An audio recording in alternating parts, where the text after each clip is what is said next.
मराठा समाज सामाजिक व शैक्षणिक दृष्ट्या मागासलेला आहे. असाधारण व अपवादात्मक परिस्थिती मराठा समाजाबाबत असल्याचे आपणास दिसून येते.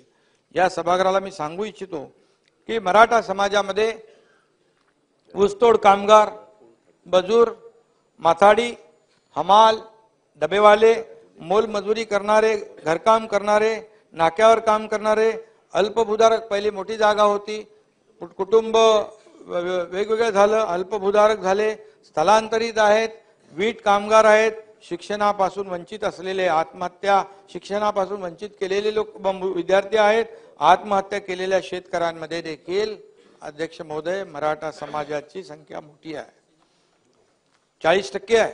भूमिहीन, अल्पभूधारक, दारिद्र्य रेषेखाली सुमारे 37% मराठा समाजाची संख्या आहे. पूर्णपणे शेतीवर अवलंबून आणि शेती निसर्गावर अवलंबून कायम नैसर्गिक आपत्तीला बळी पडलेला समाज, पक्क घर नसलेला, झोपडपट्टीत राहणारा, घरात स्नानगृह व स्वच्छतागृह नसलेला, दुष्काळी भागातील शेतकरी, दुर्गम अतिदुर्गम भागात राहणारे, वाडी वस्तींवर, डोंगर भागामध्ये पायथ्याला रस्ते नसलेले अशा ठिकाणी देखील हा मराठा समाज राहतो. आपण पाहिलं इथे आपले भरत गोगावले आहेत. तुमचं तळीये गाव कुठं? ते पार डोंगराच्या एका कडेकपारीत होतं आणि लँडस्लायडिंग झालं अख्खं. ते कोण? हेच होते ना समाज, मराठा समाजच होता. आणि अशा अनेक ठिकाणी असे आपण उदाहरणं देऊ शकतो. आणि म्हणून या ठिकाणी मी अध्यक्ष महोदय मेन स्ट्रीम मध्ये म्हणजे त्यांनी त्यांचं एक ऑब्झर्वेशन जे आहे, मुख्य प्रवाहाच्या बाहेर पडलेला समाज, डोंगर दऱ्या खोऱ्यामध्ये राहणारा समाज आणि दुर्गम भागात मराठा समाज राहतोय. आणि म्हणून याची उदाहरणं अनेक आहेत, मी ती देऊ इच्छित नाही. आणि म्हणून दारिद्र्य रेषेखाली देखील अनेक जण आहेत. लोकसंख्या वाढली आहे, कुटुंब वाढली, परिणामी जमिनीचे तुकडे झाले, मी आता म्हटलंय. आणि म्हणून यामध्ये मुलांचं शिक्षण, राहायला पक्क घर, मुलाबाळांचं लग्न असे अनेक प्रश्न मराठा समाजाच्या समोर आवासून उभे आहेत. यातही निसर्गही आपला इसका अधूनमधून दाखवतो. सर्व मार्ग खुंटल्यावरच माणूस टोकाचा विचार करतो. तशीच परिस्थिती मराठा समाजातील युवा वर्ग शेतकऱ्यांवर ओढवली आहे. ही अपवादात्मक आणि अत्यंत संवेदनशील परिस्थिती आहे. आणि म्हणून काही लोक आत्महत्या करतात. आत्महत्या करू नये अशा प्रकारचं आवाहन सरकारने अनेक वेळा आम्ही केलंय.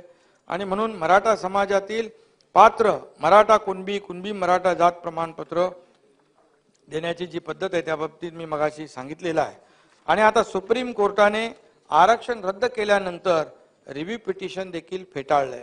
मात्र आता क्युरेटिव्ह पिटिशनच्या माध्यमातून एक मगाशी मी आपल्याला म्हटलं, एक विंडो ओपन झाली, आशेचा किरण या ठिकाणी उपलब्ध झालेला आहे.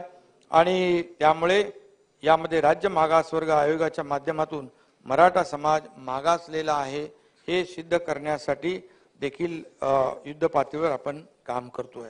आणि त्यासाठी संपूर्णपणे यंत्रणा पूर्णपणे त्यांना मदत करते आहे. सुप्रीम कोर्टाने आरक्षण रद्द करताना ज्या त्रुटींवर बोट ठेवलं त्या दूर करण्याच्या प्रयत्नावर देखील आपण भर देतोय.